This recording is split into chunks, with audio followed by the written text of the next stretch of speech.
Hi guys, happy Monday. Hopefully you're having a pretty good day so far and you had a great winter break. Unfortunately, I'm so sorry I couldn't be with you today. I'm not sick. I just had a doctor's appointment in the morning, but I will be back tomorrow. Speaking of being sick, if you are feeling ill whatsoever, please make sure you're staying home. Take care of yourself. We'll miss you, but we'll still be here. But please don't come to school. Okay, hopefully you've heard that from multiple other people today. All right, so today, what are we going to do? Well, today we are going to keep going. So here's what I want you to do. First things first, that homework calendar, you need a new one. So please take a minute, go ahead and turn in your old homework calendar, and you're going to get a copy of this brand new January homework calendar. Ooh, I know it's beautiful. Let's go ahead and make sure that we are writing in our January homework calendar. So I'm going to go ahead and open this bad boy up. So you're going to get a nice blue copy of it. I just have this one right here. And I'd like you to go ahead and take a moment and write in your homework. So today your homework is you're going to complete a worksheet. Yay, I'm sure you're so happy. It's called ATP on one side and energy in cells on the other.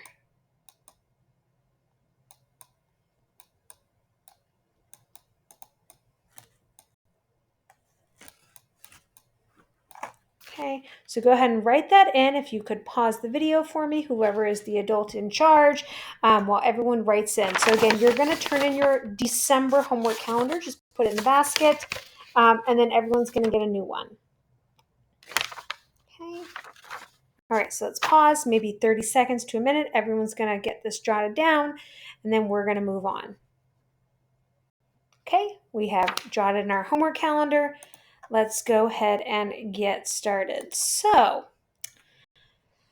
we are almost to the end of the semester. We have 3 weeks left. And with our 3 weeks, we are going to kind of finish up our discussion on energy. So don't worry about getting your notebook set up today. You are going to get a worksheet in a little bit. Okay. But essentially, let's go ahead and talk about just a quick review where we're headed. So essentially, we know how living things, right? That all living things need energy, right? And that if you're a plant, you can go ahead and photosynthesize to create energy. But how do you then get the energy from that molecule? So just a quick review while we're, thinking about it. Here's what we've talked about over the last couple months. We know that during photosynthesis, we make glucose, a sugar, and oxygen, right? Those are our two big products. Glucose, right, is what plants are physically trying to make, right? Because the glucose is what has the energy stored within it. It's actually stored within the bonds of the glucose, right? Remember, those bonds are what connect the atoms. But how do we get the energy from those bonds in order for us to obtain it? Well, we need to release the energy by breaking those bonds. So essentially, that's where we're going is how do we break the bonds of glucose so that we can release energy so we can write and walk around and do everything else we need to do? So the answer to that is that we are going to be discussing cellular respiration over the next couple weeks. And cellular respiration is essentially the process that breaks the bonds in glucose and releases energy for the body to use. Now, if we're going to talk about this process, we need to start by talking about a really, really, really important molecule called ATP. And we're already a little bit familiar with ATP because we talked about ATP when we talked about when we talked about this parts of photosynthesis, the light and the dark reaction. So we're already a little familiar with this molecule, ATP. It's going to come in a lot more handy because this is what the actual energy currency of the cell is. This is what the cells actually use to power themselves. So ATP is a molecule that we're going to kind of investigate today, and it has all the energy that we need. So let's go ahead and talk about this. So here's what I need you to do. Now you're going to get a worksheet. I know you'll be happy. We're going to watch some Amoeba Sisters today, and we're going to do this worksheet together as if I was in class. So get out a pen or pencil. The sub is going to pause and pass out the worksheet, and we are going to watch that video together. So I'm going to go ahead and pull it up, and you're going to pass out the worksheet. So you might need to pause. Okay. And once you're ready, go ahead and press play because we're going to get started. So I will stop and start so you don't need to get everything. And there are parts of this video that go really in depth, but we definitely want to make sure we understand. So let's figure out what is ATP.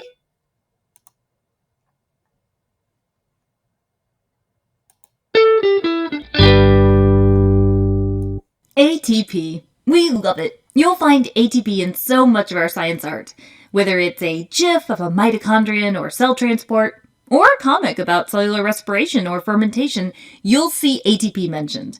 So why the big deal? Why is it all over the place? Many times students will get it in their mind that it is an energy currency of some kind. When I first started studying biology, I noticed that in textbooks, it's often represented like this starburst thing or thunderbolt. And, I guess in my mind, I imagined it was like some big blast of energy that helped the cell do things. And by do things, I mean that we need ATP to do many cellular processes. Examples include active transport, such as when a cell is trying to move something against its concentration gradient, or its role in muscle contraction with the actin and myosin cross bridge. We need another video for that. ATP is critical for many types of cell signaling. You need your cells to be able to communicate. Those are all just some examples. But what is ATP? How do we get it? And how does it work? Those are the basics of what we're going to focus on in this short video. So what is ATP? If you remember the 4 major biomolecules, ATP would fit in with nucleic acids. Yes, like DNA and RNA. ATP is a nucleotide derivative, so it has those 3 parts you'd see in DNA or RNA nucleotides: phosphate, sugar, base, but it actually has 3 phosphates. ATP is short for its full name, adenosine triphosphate. This fancy name is helpful as it tells you that it contains the nitrogenous base known as adenine and 3 phosphates, hence the tri in adenosine triphosphate. Its sugar is ribose. How do you get ATP? Okay, so let's pause there. Pull out our worksheet and let's make sure that we are filling this out.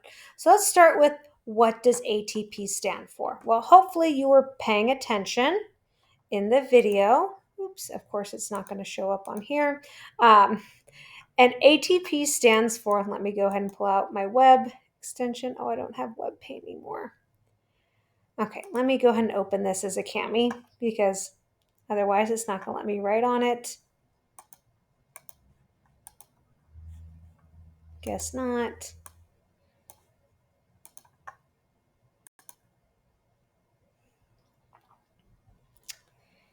Okay, so I will go ahead and turn this into a Cami so I can go ahead and write on it. So ATP essentially stands for adenosine triphosphate. Adenosine triphosphate. Make that a little bigger so you can see it. Change it to red so you can see it even better. So that's what ATP stands for. Adenosine, that's where the A comes from. It's the name of a base. And then we haven't really gotten into nucleotides yet. We will get into those later. But we also are going to notice it has 3 of something, 3 phosphates.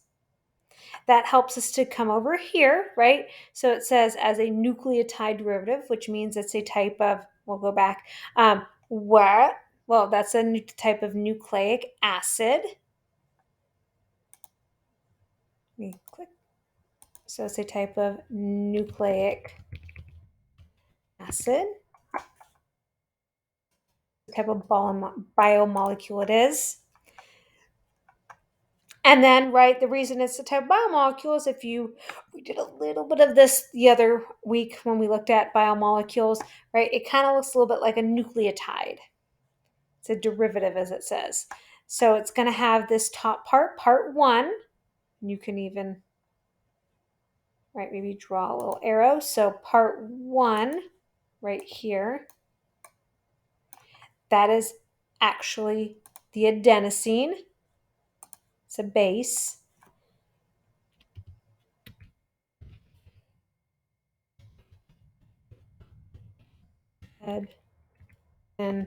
Osine. Okay. 2, which is here, that's a type of sugar. Don't worry too much about the sugar right now. I think they said it's ribose, but this is a sugar molecule. But ATP really gets its name because of these bad boys right here. Number 3. These are phosphates. Notice we have 3 of them. 1, 2, 3, right? Which is why it's called triphosphate. Phosphates. Okay, so take a second. I'm going to switch over in just a minute to our second part of the video. I have to break this up, otherwise it won't let me save the video. So this is just part 1. And then see if you can remember the processes they talked about.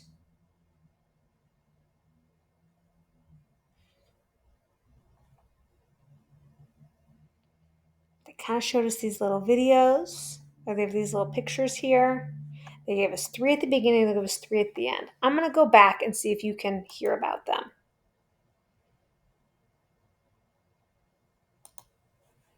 I mean that we need ATP to do many cellular processes. Examples include active transport, such as when a cell is trying to move something against its concentration gradient. Okay, so pause. The first thing they said, it can be used for active transport. We're not going to get too much in, actually, we're not going to get in active transport at all. Essentially, it just moves things around cells. Active transport, moving things into or out of cells. And this is against what's called a concentration gradient. They'll tell you a little bit more about that, but we'll just write that down for now. So it's involved with transporting things into and out of cells. Okay, we need energy for that. Or its role in muscle contraction with the actin and myosin cross bridge. We need another video for that. What else? Well, it's involved with muscle contractions. We're not going to get into muscle contractions and its role in the actin and myosin, but just know we need energy for that process as well.